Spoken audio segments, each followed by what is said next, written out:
emelu, amala onye dị mma na onye dị njọ. Asị na anya na-afụ obi, asị na anya na-afụ ime obi. Once upon a time, there lived two best friends, Ebere and Chinelu. Ebere was a very beautiful girl.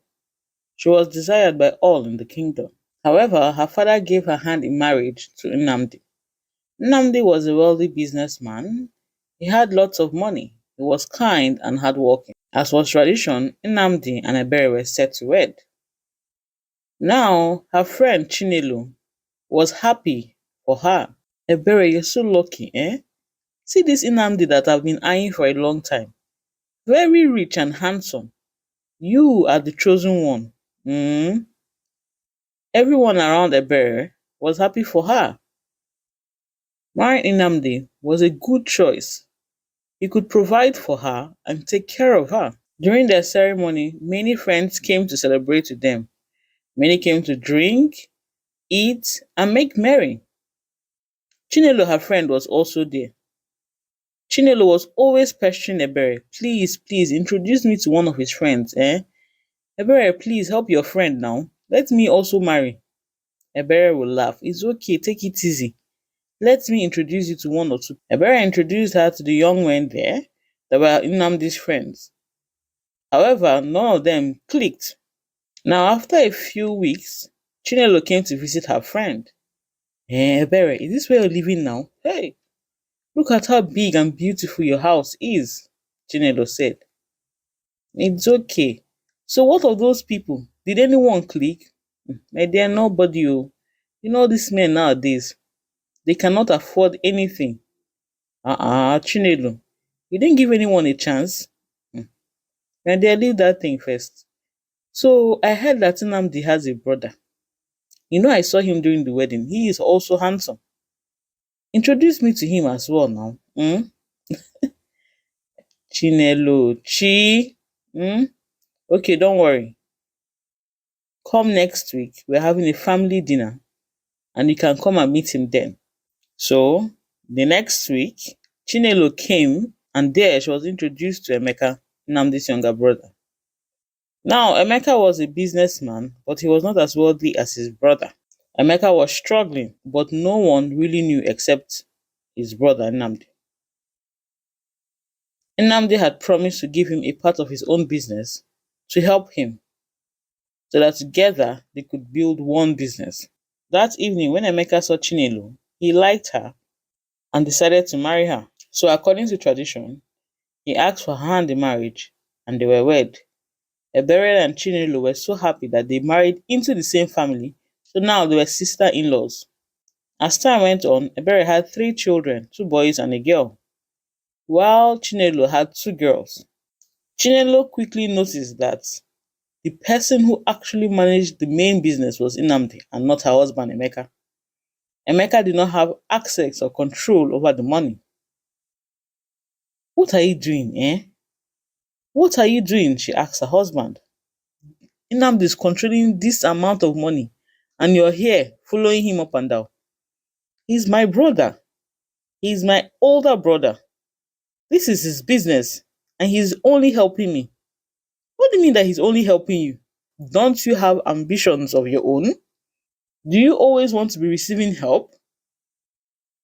Chinelo asked her husband. Everywhere they went to, it was Nnamdi and Ebere that were recognized. They were respected amongst the people. Emeka was seen as his younger brother, not as rich as his brother, Nnamdi. And this vexed Chinelo. She too wanted to be recognized. Ebere had been invited to the Women's Association. She was even made a president, yet no one looked at Chinelo. Ebere was always invited to join dignitaries, yet no one invited Chinelo. Ebere was given royal garments from the palace. She was invited to see the queen, yet no one invited Chinelo.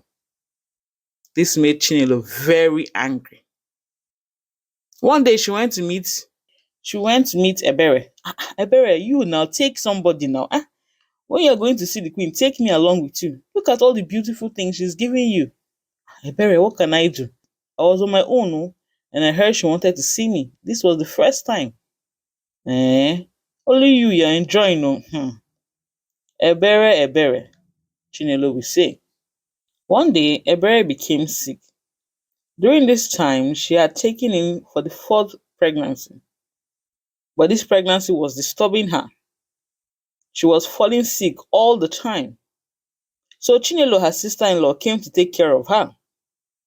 She prepared a meal, as the herbalist had said, so that it would help Ebere get better.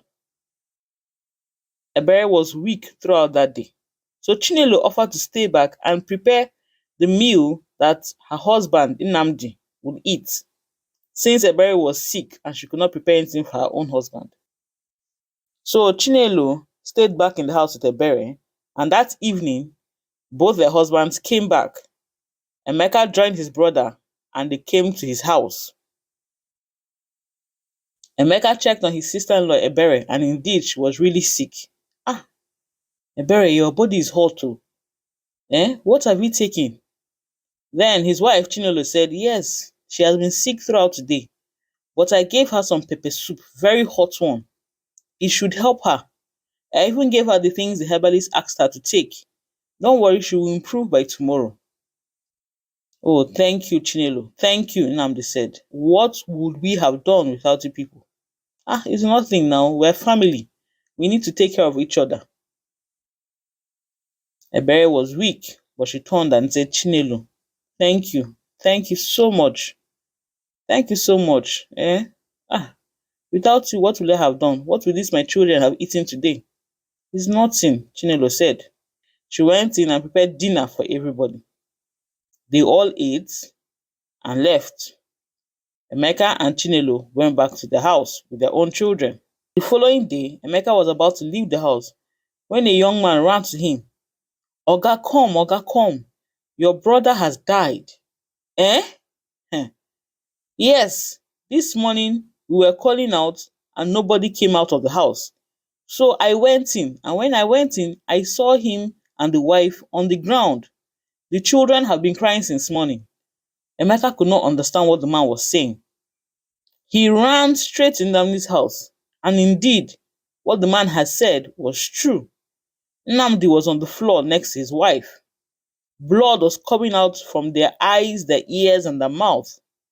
What could this mean? Emeka was so heartbroken, he screamed, "What is this?" They called the herbalist. The people gathered around. It was reported to the king. Everybody was there. Everyone was so sad for their children. Nkiru, Jide, and Amaka. They were still young. How can they lose both parents in one day? What happened? The children explained that they all went to bed. Everything was fine. Everything was normal. But this morning, as they woke up, they didn't see their parents. So they decided to enter into their room, and then they saw them on the ground, blood everywhere. Nobody had barged into the house. No window was broken, nothing. So how could this have happened? Now, during this time, the chief priest of the kingdom was not around. He had gone. So the herbalist that was there investigated and found out that they may have been poisoned, he said. But who will poison them? What would they have taken? Emeka explained that the only thing they ate was what they ate last night. And he and his wife ate from it. Nothing happened to them. Now, Emeka did not push to find out what really happened. All he wanted to do was bury his brother and move on.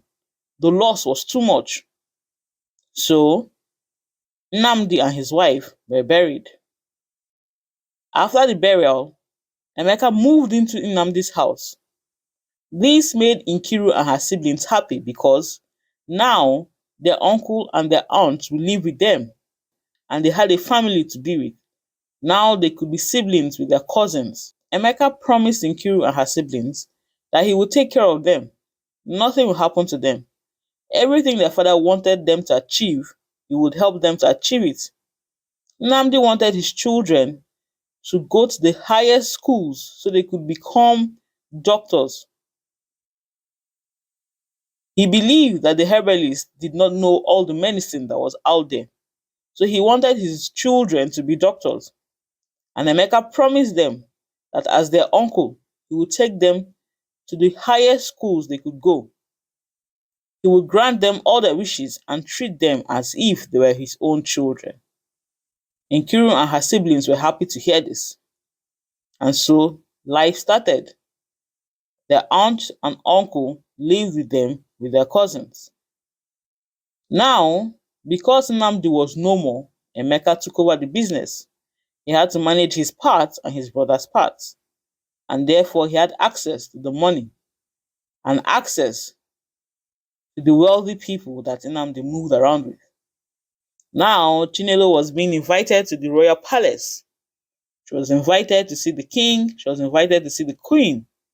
She was gifted wealthy things, beautiful fabrics, golds and diamonds. Chinelo was so happy. Now is my time. Now it is time for me to shine. Now, Nkiru and her siblings thought that their sorrows were over. Now that their uncle was here, everything would be okay. But that was not the case.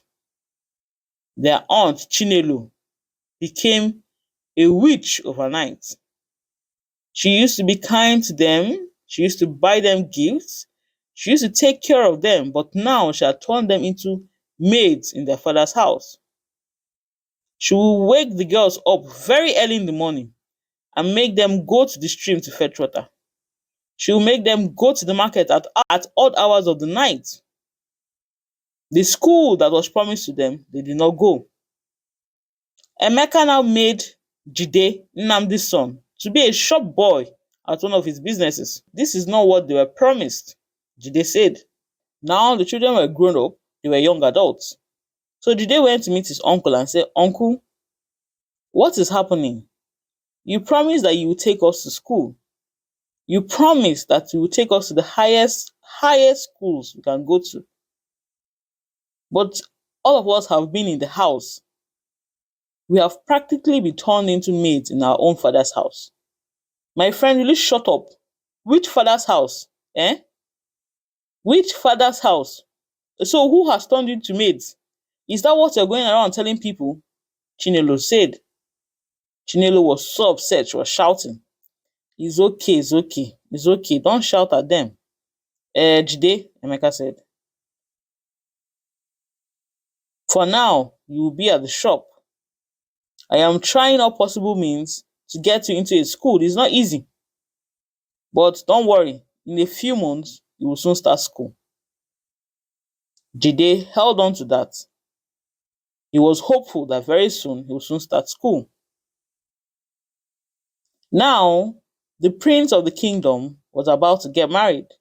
He was in search of a wife. The practice was for all the young maidens to come before the palace and present themselves. But this time the prince did not want this. He told the people that he will go house to house, and when he sees the woman he wants, he will let the kingdom know. So now everybody was prepared. They did not know when the prince would come and visit them. Chinelo was so happy. This was the time for her daughter Chioma to become the princess. She bought beautiful clothes for Chioma, made her as beautiful as possible. Nkiruka was of age, but she was not interested in meeting the prince. However, her aunt did not make any effort in buying new clothes for her. She continued to treat Nkiru as a maid. But one day, Chinelo bought some new clothes for Nkiruka and told her to wear it. Nkiruka was happy. "What is the occasion, auntie?" "My friend, will you wear this?" Wear it. Let me see how it looks on you," Chinelo said. "Some people are coming here tomorrow," Chinelo told her. "When I send for you, you will come out, okay?" Nkiruka did not know what was going on. The next day, her father's old friend, Chief Ikenna, came to the house. Ikenna was a very wealthy businessman. he was known as an investor. He had 3 wives and many children. He was very old. He came to see her uncle Emeka. The next thing, Emeka told Chinelo to get Nkiruka. So Nkiruka came. When she came, she was told that Chief Ikenna was here to marry her. Nkiruka was so shocked. Marry? In her mind, she thought, am I not supposed to be going to school? Why am I marrying a man that has 3 wives whose children are older than me? But her uncle did not care. Emeka turned and told her this man is going to be your husband, and in 2 weeks' time you will move to his house. Nkiruka was shocked. She ran and told her brother what she had heard. Jide was so angry. What is the meaning of that? Why? Why would he make you marry that man? If our parents were alive, this would not have happened. How dare he? Jide wanted to go and confront his uncle, but Nkiruka warned him not to. Otherwise, he will throw them out of the house. He cannot throw us out of our father's house. He cannot. Jide then went and confronted Emeka. Uncle, what is happening here? Why are you forcing Nkiru to marry that old man who has 3 wives? My friend, will you shut up? I am your uncle. I know what is good for you. Nkiruka will marry that man. If she marries that man, he has money, he will take care of her. And she can take care of you people. We don't need money, uncle. My father left us a lot of money. We're supposed to go to school and come back and run his businesses. We don't need money. We're not hungry. We have our father's businesses to run. Which father's business? Chinelo stood up and shouted. Which father's business? Eh? Did your father leave any business here for you?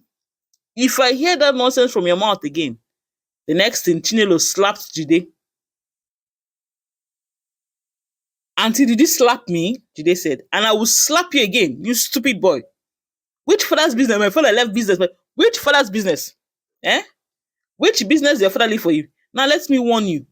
If Nkiruka does not marry this man in 2 weeks' time, I'm going to throw 3 of you out of this house.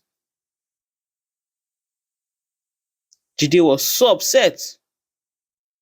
He told his sisters Nkiru and Amaka what had happened. Amaka was still a young girl, so she was really troubled. Why was this happening to them now that their father had died?